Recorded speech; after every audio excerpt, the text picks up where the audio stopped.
மைண்டன்ஸ் கோரிக்கை ஆர்ப்பாட்டத்திற்கு இங்கே வருகை என்று ஆர்ப்பாட்டத்தை தொடங்கி வைத்து சிறப்புரை ஆற்றி சென்றிருக்கிறார் முன்னாள் நம்முடைய தமிழக அரசினுடைய முன்னாள் அமைச்சர், திருவள்ளூர் மாவட்ட கழக செயலாளர் மற்றும் அமைப்பு செயலாளர் அண்ணன் பெஞ்சமின் அவர்களே, இங்கே கலந்து கொண்ட ஒரு அருமையான உரையை ஆற்றி அமர்ந்திருக்கின்ற அனைத்து மக்கள் கட்சி அரசியல் கட்சியினுடைய நிறுவன தலைவர் அருமை சகோதரி ராஜேஸ்வரி பிரியா அவர்களே, இந்த நிகழ்ச்சியிலே வந்து கலந்து கொண்டு சென்றிருக்கின்ற நெல்லை தூத்துக்குடி நாடார் மகிழ் பரிபாலனத்துறை செயலாளர் மயிலை சந்திரசேகரர்களே, அதே போன்று எனக்கு முன்பு நான் தீக்கு வைக்கவும் தயாராக இருக்கிறேன் என்று வீரவரை ஆட்சி அமர்ந்திருக்கின்ற பெரம்பூர் நாடார் சங்கத்தினை தலைவர் அருமையன் பத்மநாபன் அவர்களே, அதேபோல இந்த நிகழ்ச்சியை வந்து கலந்து கொண்டு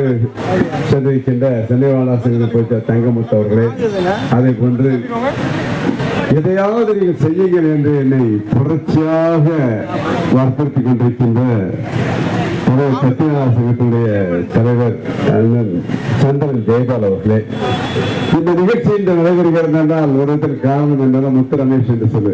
ஏனென்றால் காரணம் வேறொன்றுமில்லை. அதாவது ஆனந்த நாடார் சங்கத்திலே அதாவது கல்விக்கு எதிரான போராட்டம் நடத்த வேண்டும் என்று சொன்னார்கள், ஆர்ப்பாட்டம் நடத்த வேண்டும் சொன்னார்கள், பெற்றுத்தர வேண்டும் சொன்னார்கள். அத்தனை பேர் நான் உயிரை கொடுப்பேன், தீ குளிப்பேன், சிறை இருப்பேன், உண்ணாவிரதம் இருப்பேன் எல்லாம் சொன்னார்கள். அதை தந்தை அருமை தம்பி சொன்னார், கார்த்திகன் சொன்னது போல வருவார்கள், பேசுவார்கள், கலைந்து விடுவார்கள், இதுதான் நாம் காலங்காலமாக பார்க்கிறேன் என்று சொன்னோம். அது தந்தவர் வியாபார சங்கம் நடத்தி விட்டார்கள். அத்தனை ஏன் நாம் சும்மா இருக்க வேண்டும் என்று சொன்ன காரணத்தினால், அதாவது என்னுடைய தன்மானம் ஒரு நாடாக இருந்து நான் செய்யவில்லை என்றால் எடுக்க உடனடியாக இருக்கு. அது மேலே ரொம்ப ஷார்ட் கரெக்டாக சரியாக ஒரு 10 நாளுக்குள்ள அந்த ஒரு போகாது. இந்த 10 நாளுக்குள்ள இவ்வளவு பெரிய கூட்டம் உண்மையிலே, அதாவது நாங்கள் எதிர்பாராத கூட்டம் வந்த அத்தனை உண்மையிலே நாடாசன் அமைப்புக்கு அனைவருக்கும் சிறந்த நன்றியை நான் செய்ய கடமைப்பட்டுள்ளேன். இதை பொறுத்தளவில் ஒரு விதத்தில் பார்த்தோம்னா நான் அதாவது கிட்டத்தட்ட 1900 நம்முடைய தர்மராஜ் அவர்கள் உண்மையிலே அவர்களை வெட்டீர்கள் என்றால் கிட்டத்தட்ட ஒரு சரித்திர ஆராய்ச்சியாளரை போன்றவர்கள். அதாவது கிட்டத்தட்ட என்னோட ஒரு 30 ஆண்டுகள் பயணித்திருந்தாலும் அவர்கள் வைத்திருக்கிற அந்த ஸ்டாட்டிஸ்டிக்ஸ் ஏற்றவர் கிடையாதுன்னு சொல்லுவோம். அந்த அளவுக்கு அவ்வளவு ஒரு பத்திரமா ஒரு பொக்கிஷத்தை போல வச்சிருக்கிறாங்க. இன்னும் அதை விட்டா 2 மணி நேரம் பேசியிருப்பாங்க. அதாவது இந்த தமிழ்நாடு நாடார் பேரவையானது ஆரம்பிக்கப்பட்ட போது கிட்டத்தட்ட 94 கிட்டத்தட்ட பார்த்தீங்கன்னா போராட்ட களம் மட்டுமே இந்த பேரவையினுடைய அதாவது கிட்டத்தட்ட முதுகு என்று சொல்லக்கூடிய, அதாவது பொதுவாக சொல்ல வேண்டும் என்றால் தமிழகத்தை பொறுத்தவரையிலே இது முதலில் பெருந்தலை மக்கள் கட்சியாக இல்லை, அதாவது தமிழ்நாடு நாடார் பேரவையாக தான் இருந்தது. தமிழகத்தில் நாடார் சமுதாயத்தை பொறுத்தளவில் எங்கெங்கெல்லாம் பிரச்சனை வருகிறதோ, எங்கெல்லாம் அது பாதிக்கப்படுகிறார்களோ அங்கே, அதாவது முதலில் போரை சொல்கிறதோ இல்லை, நிச்சயமா தமிழ்நாடு நாடார் பேரவை நிர்வாகிகள் கண்டிப்பாக அங்கே இருப்பார்கள் என்ற ஒரு சந்தேகம். அந்த அளவுக்கு அதாவது சமுதாய மக்களுடைய பிரச்சனைக்காக பல ஆண்டு காலமாக நாம் போராடுறது. அது காலத்தின் கட்டாயம் சொல்வது, அதாவது 2011 இந்த பெருந்தலை மக்கள் கட்சி என்பது என்ஆர் தனபாலனால் ஆரம்பிக்கப்பட்ட கட்சி அல்ல. இந்த கட்சிக்கு எனக்கு மிக சம்பந்தமே கிடையாது. ஆரம்பிக்கப்பட்டது என நம் சமுதாயத்தில் மிகப்பெரிய இடத்தில் வைத்து போற்றப்படுகின்ற நம்முடைய ஐயா சிந்தியார் அவர்களுடைய கன்னத்தில் தோன்றியதான் பெருந்தலை மக்கள் கட்சி என்பது. இதுல அந்த சரித்திரத்தை நாம் எடுத்தால் நீண்ட நேரம், ஏற்கனவே அதாவது காவல்துறையினர் 1 மணிக்கு முடிக்க வேண்டும் என்று சொன்னார்கள். நேரமாகிட்ட நீண்ட நெறிய ஆசையில்லை. அதாவது சரித்திரத்தை பொறுத்தவரை கிட்டத்தட்ட அவர்கள் சொல்லிவிட்டார்கள். விட்டு பின்னால் வந்த தலைவர் எல்லாரும் சொல்லிவிட்டார்கள். அதில் அருள் சகோதரி நம்மளுடைய பிரியா ராஜேஸ்வரியை பொறுத்தளவில் நான் போனில் தான் அழைத்தது மட்டுமல்ல, ஐயா நான் கண்டிப்பாக வருகிறேன் என்று சொன்னேன். அதுவே பெரியதல்ல.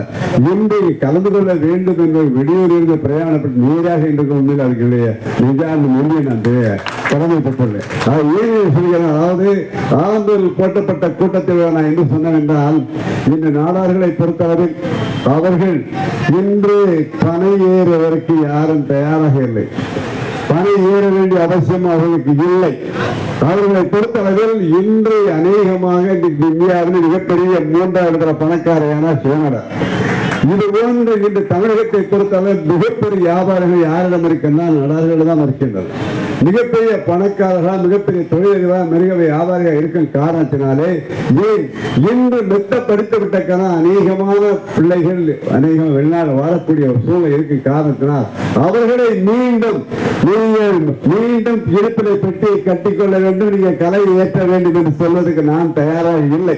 நான் அதுக்கு மாட்டேன். ஏன்னா அந்த இன்னைக்கு மாயசாமி போன்றவர்களாம் பார்த்தீர்கள், கிட்டத்தட்ட வருஷத்தில் 6 மாதம் அமெரிக்காவில் அமர்ந்து விடுகிறார். அந்த ஏன்னா அது பிள்ளைகளை நாங்கள் அவர்களும் சாதாரண ஒரு காயங்களை வைத்திருந்தார். பிள்ளைகளை படித்த காரணத்தால் அமெரிக்கா செல்லக்கூடிய அளவுக்கு நீ உயர்ந்திருக்கிறார். அதே போல எல்லாருடைய இந்த நிலையில் நீ போய் ஏறு சொல்ல. ஆனால் நம்முடைய எண்ணம் என்னவென்றால், அதாவது இந்த கள்ளக்குறிச்சியிலே 1.5 நூற்றுக்கணக்கானதை இறந்து விட்டார்கள். ஏன் இறந்தார்கள்? கள்ளச்சாரம் குடித்த காரணத்தால். கள்ளச்சாரம் ஏன் குடித்தார்கள்? மலிவாக கிடைக்கிறது என்பதற்காக குடித்தார்கள்.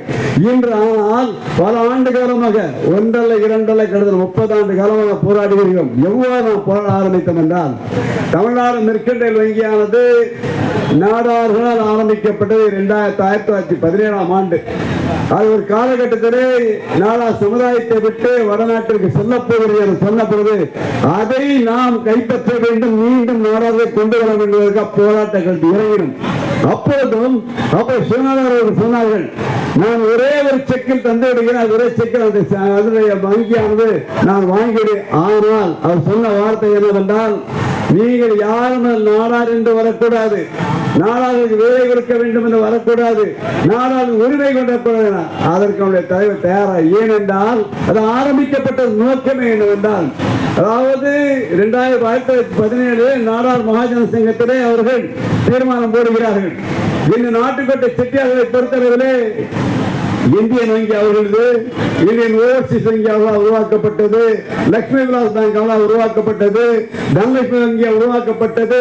அதாவது இன்று அவர்கள் அதாவது நாடார்கள் அந்த செட்டியார்கள் மிகப்பெரிய தொழிலதிபராக இருக்கிறார்கள். அப்படி இருக்கும் பட்சத்தில் நாம் நம்முடைய சமுதாயத்தை சேர்ந்த வியாபாரிகளாக இருக்கிறார்கள். இவர்கள் அடுத்து நிறைவேற வேண்டும் என்றால் வங்கி வேண்டும் என்று ஆரம்பிக்கப்பட்டது. அப்போதுதான் ஒவ்வொரு தமிழ்நாடு முழுவதுமாக ஒவ்வொரு நாடாக ஒரு பங்கு இருக்க வேண்டும் என்று தமிழகம் முழுவதும் சுற்றி வந்த பொழுதுதான் குறிப்பாக சேலம், ஈரோடு, நாமக்கல், தர்மபுரி, ராமநாதபுரம் மாவட்டங்களிலே அங்கே வாழக்கூடிய மக்களை பொறுத்தவரை அவர்களுக்கு பணை ஏறி வைத்தவர் என்று தெரியவில்லை. சகோதரி சொன்னார், அதே போல் தெரியவில்லை. அப்ப இவர்களுக்காக நாம் போராட வேண்டும் என்கிறதான் போராட்ட களத்தில் வந்தோம். தருவாஜ் அவர் சொன்னது போல கிட்டத்தட்ட பார்த்தீங்கன்னா மழை பெய்கிற சேலத்திலே வீரபாண்டி ஆரம்பம் அவர் தலைமையிலே அன்று நடைபெறுகிறது பொதுக்கூட்டமானது. கிட்டத்தட்ட ஒரு இடத்தை கடப்பதற்கு 8.5 மணி நேரமாய் அவர் சொன்னார். அவர் உண்மையை சொன்னார். இதுவரை நான் மாவட்ட செயலாளராக இருந்திருக்கிறேன், அமைச்சராக இருந்திருக்கிறேன். இந்த இடத்தில் இது ஒரு கூட்டத்தை நான் பார்த்ததே இல்லை. பார்த்த இல்லை மட்டுமல்ல, இந்த கூட்டம் முடியட்டும், என்னோட வாருங்கள், நான் கலைஞர் பேசி உடனடியாக உத்தரவு வாங்கி தருகிறேன் என்றார். அது நடக்கவில்லை என்பது முயற்சி எடுத்தார் என்பதும் தொடர்ச்சியாக நாம் செய்தார். இன்னும் கேட்டால் அதாவது நம்முடைய செல்வி ஜெயலலிதா அவர்கள் 2001ஆம் ஆண்டு அதாவது திராவிட முன்னேற்ற கழகத்தில் எங்களுக்கு அப்பொழுது 6 சட்டமன்ற உறுப்பினர் சீட்டு தருவதாக சொன்னார்கள். வேறொரு காரணத்தினால் அது தடைவிட்ட பொழுது நாங்கள் செல்வி ஜெயலலிதா அவர்களை சென்று சந்தித்த பொழுது அவர்கள் சொன்னார்கள், நீங்கள் இறுதியாக வந்திருக்கிறீர்கள், கூட்டணி முடிவாகிவிட்டது, அத்தனை அதாவது சட்டமன்றத்திற்கு வேட்பாளர் அறிவித்தது 2 சீட்டு இருக்கிறது. பார்வர்ட் பிளாக் ஒரு சீட்டு என்றால் வேண்டாம் என்கிறார்கள். அதே போல் அப்துல் லத்தீப் வேண்டாம் என்கிறார். ஒருவேளை அவர்கள் இருக்கிறதா உங்களுக்கு தருகிறேன், இல்லை என்றால் உங்களுடைய கோரிக்கையான நாடார் மகாஜன சங்கத்தை நான் திறப்பது மட்டுமல்ல, உங்களுடைய கோரிக்கையான கல்லிறக்க உரிமை பெற்று நான் கண்டிப்பாக தருவேன், நான் தாங்க முதல்வர் என்று அடித்து சொன்னார். சொன்னது மட்டுமல்ல, முதல்வர் ஆனார், எங்களை அடைத்து சொன்னார். அதாவது என்ன சொன்னார் என்றால், வருகிற சட்டமன்ற கூட்டத்தொடரிலே நான் அறிவித்து விடுவேன், ஆனால் வெளியே நீங்க மீடியாவுக்கு பிரஸ் சொல்ல வேண்டாம் என்று சொன்னார். உண்மையிலே மிகவும் மகிழ்ந்து வந்தோம் நாங்கள். ஆனால் அடித்த பந்து சரியாக ஒரு வாரத்திலே ஆனா பன்னீர்செல்வம் அவர்களும் நம்முடைய அவர்களும் இருவரும் என்னை அழைத்தவர் நாங்கள் சொன்னபோது சொன்னால், நாங்கள் எங்களுடைய ஆட்களை ஆந்திராவுக்கு அனுப்பினோம். ஆந்திராவுக்கு அனுப்பிய பொழுது அங்கே கல்லிலே அவர்கள் கலப்படம் செய்த மக்கள் இறந்து விடுகிறார்கள். ஆனால் ஏற்கனவே அதுக்கு கெட்ட பேர் வரும் என்று அம்மா பயப்படுகிறார்கள். அது மட்டுமல்ல, கலைஞர்கள் துடைத்தெடுத்து சென்று விட்டார் கஜானா கால்வி. ஆனால் எங்களால் ஒன்று செய்ய முடியாத ஒரு சூழ்நிலை என்று சொன்னார். இருந்தாலும் நாங்கள் பல யோசனை சொன்னோம். அதாவது சிலோன் எப்படி டப்பாவில் அடைத்து வைக்கிறாரோ அப்படியே அரசாங்கம் செய்யும் பொழுது அதில் கலால் வரி வரும், விற்பனை வரி வரும், மிகப்பெரிய ஒரு பட்ஜெட் போட்டு கொடுத்தோம். அது மட்டுமல்ல, அதாவது பனை ஏறுவர் விவசாயிகளை பொறுத்தளவில் 6 மாதத்துக்கு ஒரு முறை வரி வாங்குங்கள், அதே மாதிரி ஏறுவர் வருவாங்க என்று போட்டு கொடுத்தோம். ஆனால் அதையெல்லாம் செவலன் காத்து சங்கு போல் ஏற்பட இதற்காக உண்மையிலே அதனால காலம் சென்ற சபாநாயகர் காளிமுத்து அவர்கள் நம்மளும் மிக உறுதுணையாக இருந்தார். இருந்தாலும் ஆட்சிகள் மாறின காட்சிகள் மாறினாலும் நாம் சொல்லும் பொழுது கண்டிப்பாக நாங்கள் ஆட்சிக்கு வந்தால் கண்டிப்பாக செய்து தருவோம் என்று சொல்கிறார். ஆனால் எடப்பாடியார் அவர்கள் முயற்சித்தார். எவ்வாறு என்றால், அவர் ஒரு விவசாயி என்ற காரணத்தினாலே கிட்டத்தட்ட இந்த தமிழகத்தை பொறுத்தவரை கேரளாவுக்கு அடுத்தபடியாக அதிகமான தென்னை மரம் எங்கே இருக்கின்றன? தமிழகத்தில் தான் இருக்கிறது. ஆனால் தமிழகத்தை பொறுத்தவரை வெட்டப்பட்டு வருகிறது. அது ஏனென்றால் கிட்டத்தட்ட 30 ஆண்டுக்கு முன்பு 40 ஆண்டுகளுக்கு முன்பாக பெட்ரோல் விலை 2 ரூபாய் லிட்டர், இன்று 100 ரூபாய். அந்த அளவுக்கு இன்னைக்கு தேங்காய்க்கு விளைவிக்காய் இல்லை என்கிற காரணத்தினால் அவர் கூலி கொடுக்க முடியாத காரணம் அழித்து வருகிறார்கள். ஆகையால் நீரா இறக்க உரிமையை எடப்பாடியார் அப்படி கோரிக்கை வைத்தோம். இதை செய்யணும். அதற்குள்ள அந்த ஆட்சி மாற்றம் விட்ட காரணத்தால் செய்ய முடியாத சூழ்நிலை. எப்படி இருந்தாலும் இதை பொறுத்தல் நாங்கள் இந்த கையெழுத்திருக்கிறோம் என்றால் நாடார் சமுதாயத்திற்காக அல்ல. 12 கோடி மரம் இருந்தது 1947 சுதந்திரம் அடைந்த பொழுது. இன்று வெட்டப்பட்டு 3 கோடி மரங்கள் தான் தமிழகம் முழுவதும் இருக்கின்றன. இதுவோ தமிழக சின்னம், அது பாதுகாக்கப்பட வேண்டும். அதோடு மட்டுமல்ல, நம்முடைய தமிழ் சமுதாயத்தில் அதாவது கிட்டத்தட்ட மேற்கு வங்காளத்திலிருந்து கன்னியாகுமரி வரை வழி நெடுகை அத்தனை நம்முடைய அதாவது நம்முடைய அந்த இந்த சீ பெல்ட் கம்ப்ளீட் அந்த கோஸ்டை முழுவதுமாக மரங்களை நட்டால் சுனாமியே வராது என்ற காரணத்தினால் மத்திய அரசு திட்டம் இருக்கிறது. அதை செயல்படுத்த ஆரம்பித்தால் நிதிஷ்குமார் அவர்கள் இதை அதனாலே இன்று எங்கு பார்த்தாலும் அடிக்கடி தூத்துக்குடியிலே வெள்ளம். எப்போது பார்த்தோம்?